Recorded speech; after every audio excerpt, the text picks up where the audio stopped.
The first sensation wasn't sight or sound, but touch cool. Impossibly smooth fingers pressing against his forehead with a tenderness that felt almost sacred. Marcus Webb's consciousness crawled back from the depths of cryogenic sleep like a drowner surfacing from black water, each breath a struggle against lungs that had forgotten their purpose. "Easy, Marcus," came a voice like wind chimes in a gentle breeze. "Your neural pathways are still reconnecting. Don't try to move yet." His eyelids felt weighted with lead, but he forced them open to find the most beautiful face he'd ever seen hovering above him. Teal skin caught the soft amber light of the medical bay, and eyes like polished silver studied him with genuine concern. Her features were distinctly feminine, yet otherworldly high cheekbones that seemed carved from precious stone, and hair that shifted between deep blue and silver, depending on how the light caught it. Where ... double quotes Marcus's voice emerged as a croak. His throat felt like sandpaper. "You're safe aboard the Serenity's Edge," she said, her accent carrying musical undertones he couldn't place. "I'm Kira Solis, your primary care specialist. You've been in cryogenic suspension for 15 years, Marcus. Your body needs time to remember how to function in normal gravity. 15 years. The words hit him like physical blows. The Meridian mission, his crew, the experimental jump drive, the disaster that had torn them from normal space. Fragments of memory flickered. Emergency klaxons. Captain Rivera shouting orders. The desperate scramble to the cryopods as reality itself seemed to unravel around their ship. "My crew?" he whispered, though something in Kira's expression already gave him the answer. "You were the only survivor we found," she said softly. "I'm sorry." Marcus closed his eyes, feeling grief wash over him like a tide. Jenkins, who'd taught him to play zero-G handball, Dr. Reeves with her terrible jokes and brilliant mind, Captain Rivera, who'd risked everything for the mission, all gone. When he opened his eyes again, Kira was studying readings on a holographic display that floated beside his bed. The technology was unlike anything he remembered from Earth's seamless, organic-looking interfaces that responded to her. Gestures like living things. "How is this possible?" he asked, gesturing weakly at the advanced equipment. 15 years isn't long enough for this kind of leap in technology. Kira's silver eyes met his, and he saw something there: pity, perhaps, or understanding. Marcus's humanity didn't develop this technology. We did. First contact occurred 8 years ago. Your species has been part of the Galactic Cooperative ever since. The room seemed to spin around him. Aliens, real, living aliens, and humanity was part of some galactic community. The future he'd awakened to was more alien than any science fiction he'd ever imagined. "The Earth government believes your mission encountered something significant," Kira continued, her fingers dancing over the holographic controls. "Something that may have changed you at a fundamental level. That's why they requested our most advanced medical facility for your recovery." "Changed me how?" Instead of answering directly, Kira placed her palm against his chest. Warmth spread from her touch, and Marcus gasped as he felt his strength returning with unnatural speed. The ache in his muscles faded, replaced by vitality. "That shouldn't have been possible after 15 years in suspension. Your cellular structure shows modifications," she said quietly. "Enhancements that suggest exposure to technology far beyond either of our species' capabilities. The question is, do you remember what you encountered out there?" Marcus stared at her, feeling the weight of that question and all its implications. Whatever had happened during the Meridian mission, whatever had killed his crew and left him, changed. Both species were desperate to understand it. And deep in his mind, something vast and ancient stirred in response to their curiosity. Dr. Jasmine Torres had seen many wonders since humanity joined the galactic community, but nothing had prepared her for the readings streaming across her workstation. The human males sleeping in the observation chamber, 3 levels below, defied every law of xenobiology she understood.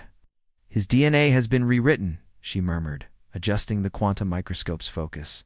"Not damaged, not mutated, deliberately rewritten with precision that would take our best geneticists centuries to achieve." "Indeed," came a silky voice from behind her. "Most fascinating." Jasmine turned to find Nyx Valdris observing her work with those unsettling violet eyes. The Zarian researcher moved like liquid shadow, her midnight blue skin seeming to absorb light rather than reflect it. Unlike the warm, healing presence of Kira Solace, Nyx radiated in cold intelligence that made Jasmine's skin crawl. "Expecting you until tomorrow?" Jasmine said, minimizing her data screens reflexively. Something about Nyx always made her want to protect her research. "The Council grows impatient," Nyx replied, her four-fingered hands dancing over the laboratory's controls with disturbing familiarity. "We must understand what the human encountered before others do." "Others." Nyx's expression darkened. "Void-touched are not the only ancient things that stir between the stars, Dr. Torres. Some hunt what this human has become." Jasmine felt ice form in her stomach. The official reports spoke of the Meridian's encounter with an unknown energy phenomenon, but the classified files she'd glimpsed told a different story. Something had reached across dimensional barriers to touch that ship, and it had left its mark on the sole survivor. "What exactly did Marcus Webb bring back with him?" she asked quietly. Instead of answering, Nyx activated the chamber's internal sensors. Marcus's sleeping form appeared on the main display, vital signs steady. But the quantum resonance readings showed impossible spikes of activity in regions of his brain that shouldn't even exist.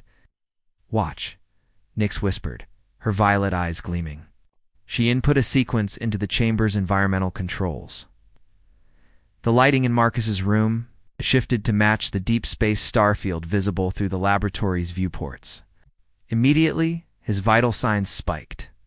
His body convulsed once, twice, then went rigid as his eyes snapped open, but they weren't his eyes anymore. They burned with the cold fire of distant suns, and when his mouth opened, words poured out in a language that predated civilization. "My God," Jasmine breathed, her xenolinguistics training recognizing fragments of the ancient tongue. "He's speaking Old Zarian. Dialects that died out 10,000 years ago." "Not just speaking," Nyx corrected, her voice tight with something between excitement and terror. "He's reciting the prophecies of the deep.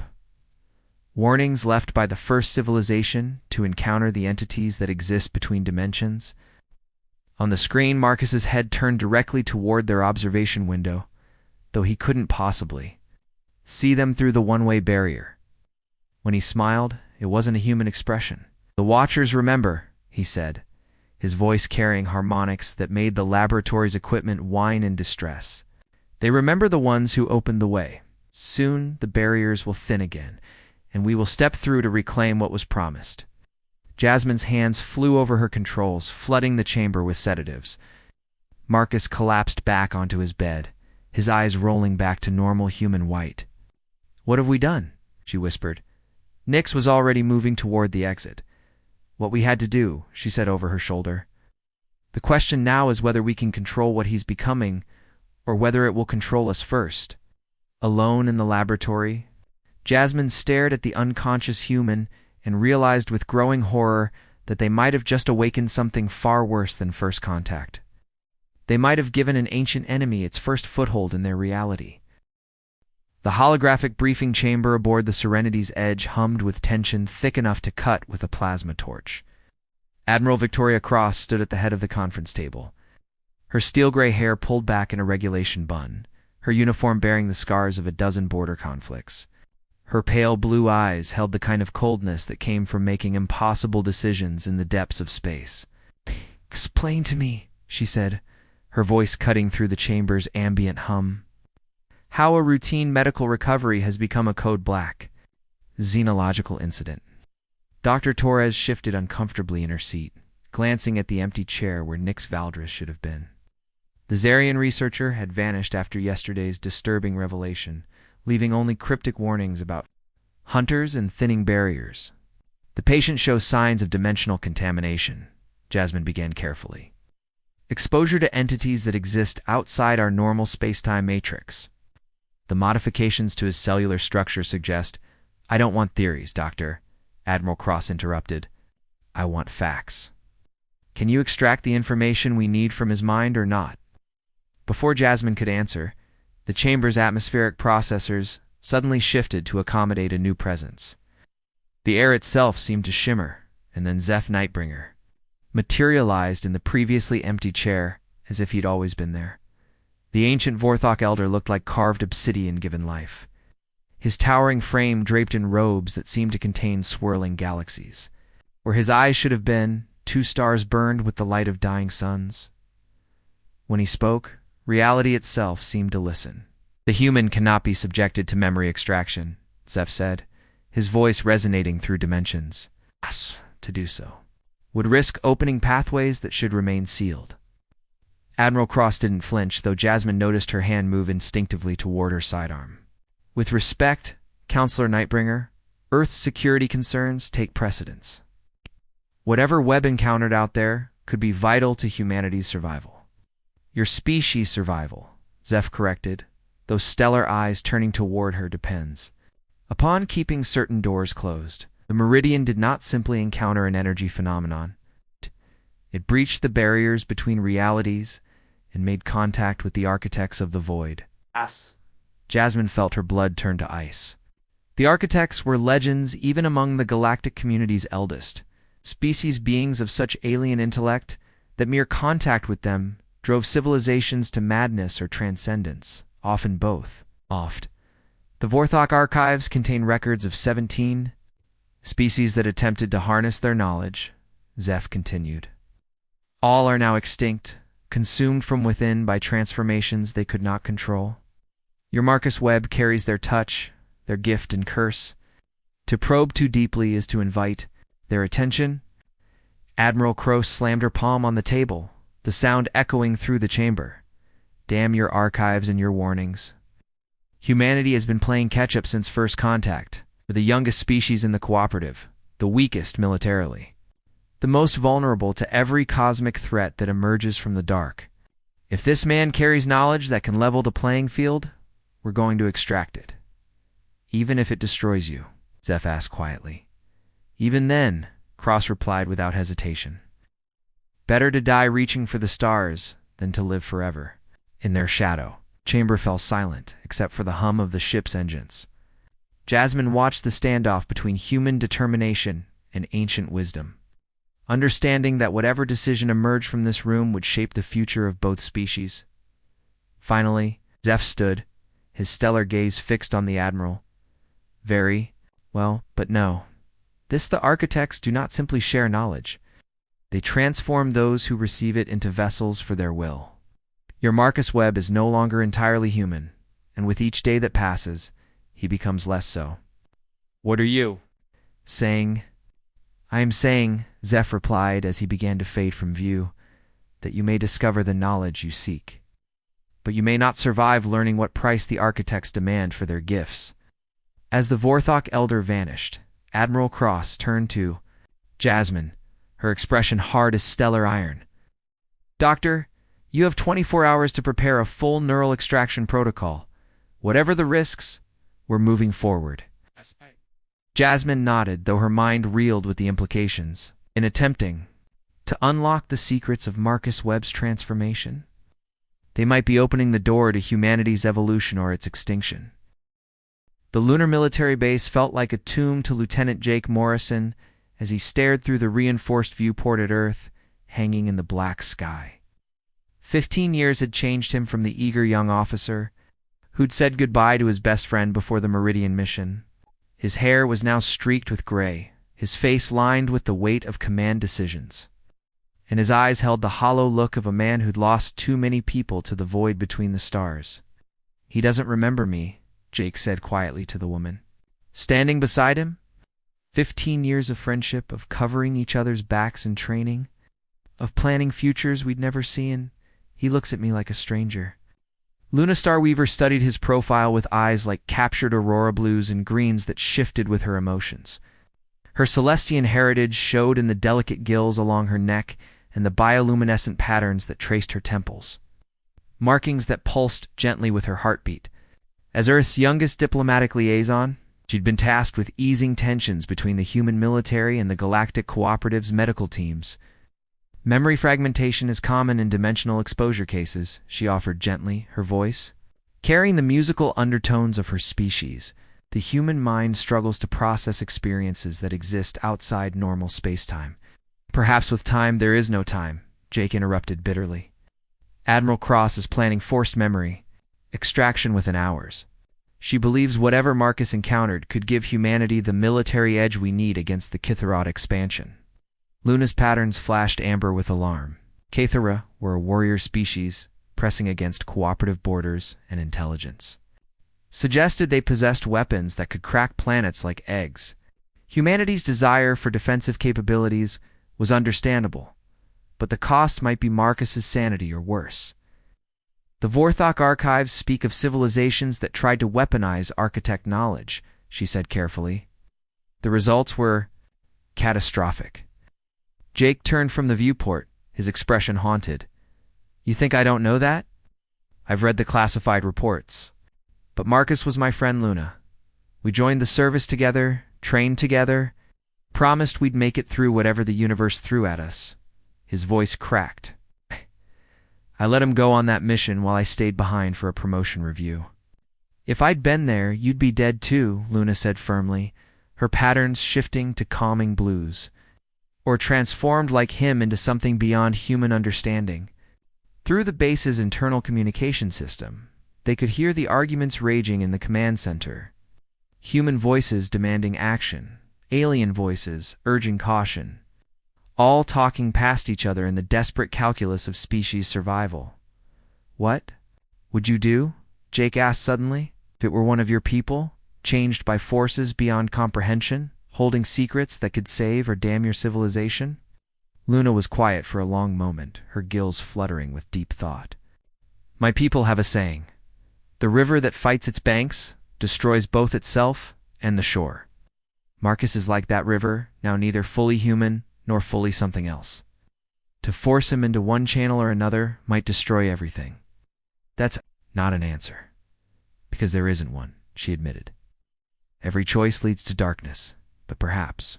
She hesitated, her patterns cycling through complex configurations Jake had learned to associate with deep uncertainty. Perhaps what? There might be a third option. The Celestian archives contain references to dimensional stabilization techniques for containing cosmic contamination without destroying the host. If Marcus could be stabilized in his current state, neither fully human nor fully transformed, he might retain access to the knowledge without becoming a conduit for whatever entities touched him. Jake felt a spark of hope for the first time in days. Can it be done? I don't know, Luna admitted. The techniques are theoretical, and attempting them would require cooperation between our medical teams and yours. It would also mean defying direct orders from Admiral Cross. Before Jake could respond, alarms began wailing throughout the base. Emergency lighting bathed the corridors in harsh red as automated voices announced a containment breach in the medical wing. Through the viewport, Jake could see the Serenity's edge in distant orbit, its usually steady running lights now flickering erratically. Whatever was happening to Marcus Webb, it was affecting the ship's systems from 3 levels away. Too late, Jake whispered, watching as reality seemed to bend around the alien medical vessel. Whatever he's becoming, it's happening now. Luna's patterns flashed urgent crimson as she activated her emergency communicator. All ships, maintain distance from the Serenity's edge. We may be witnessing the birth of something entirely new or the awakening of something very, very old. The derelict ship floating at the edge of known space bore no resemblance to any vessel in the Galactic Cooperative's databases. Its hull seemed to shift between dimensions, sometimes solid metal, sometimes translucent crystal, sometimes existing, only as mathematical probability. The architect vessel for, that's what they all now understood it, Tubi had been calling to Marcus Webb across the light years. And finally, they had come to answer. Standing on the bridge of the hastily assembled expedition ship Convergence, Marcus felt more himself than he had since awakening. The constant struggle between human consciousness and alien knowledge had finally reached equilibrium, leaving him changed, but still recognizably him. Beside him, Kira Solis monitored his vital signs with equipment that registered phenomena beyond conventional physics. The dimensional harmonics are off the charts, she reported, her teal skin shimmering with bioluminescent concern. Whatever's inside that ship is actively reshaping local space-time. Admiral Cross stood rigid at the tactical station, her military bearing unchanged even as reality warped around them. Dr. Torres, are you certain the containment protocols will hold? Jasmine looked up from her xenobiology station, her face pale but determined. As certain as anyone can be when dealing with forces that predate our understanding of physics, the neural dampening fields should prevent full transformation. But if Marcus makes direct contact with whatever's in there, ... double quotes, she didn't need to. Finish. They all understood the risks. Nyx Valdris emerged from the shadows near the communications array, her midnight blue form seeming to bend light around her. The Zarian Council has made its decision, she announced, her violet eyes fixed on Marcus. If you cannot be controlled or contained, you will be eliminated before your transformation completes. That won't be necessary, came Zeph Nightbringer's resonant voice as the ancient Vorthok materialized near the main display. His stellar eyes burned with intensity as he studied the impossible vessel before them. The choice belongs to Marcus Webb alone.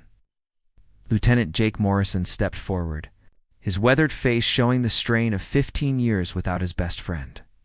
What choice? What's really inside that thing? The next step in evolution, Marcus said quietly, his voice carrying harmonics that made the ship's hull resonate. Not just for humanity, but for all organic life in this galaxy. The architects have been watching, waiting for a species capable of making the transition without losing their essential nature. Luna Starweaver's aurora-bright eyes widened as understanding dawned. That's why they chose humanity. We're the youngest species, the most adaptable. The others are to set in their evolutionary paths. Marcus nodded, feeling knowledge that wasn't entirely his own flowing through his consciousness. Every species that encountered the architects before was offered the same choice: transcend your physical limitations and join us in dimensions beyond counting, or remain bound to this single reality and eventually face extinction in all. The others chose transcendence, Zeph observed, his ancient voice heavy with understanding.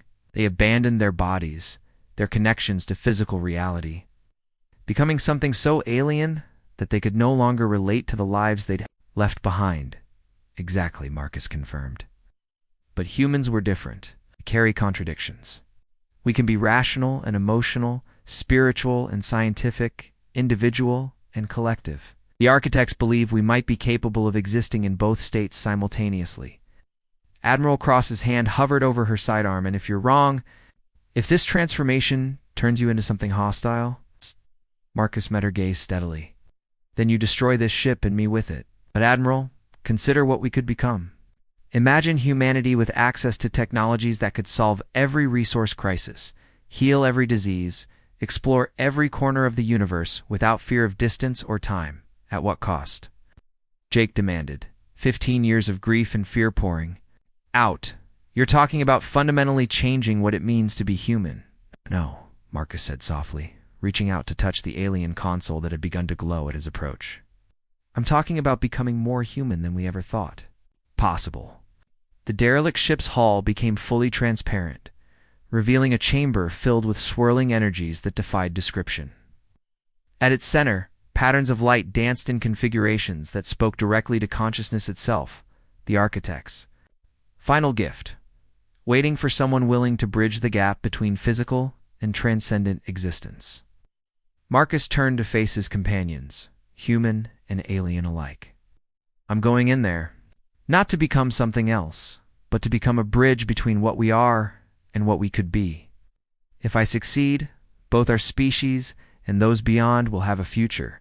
If I fail, you won't be alone, Kira said suddenly, her healing touch settling on his arm. I've been monitoring your transformation from the beginning. Your cellular modifications create a quantum entanglement with the architect energies. I can maintain that connection, keep you anchored to this reality while you explore. There's one by one, the others move to join them. Luna Starweaver with her diplomatic immunity from the Celestian archives.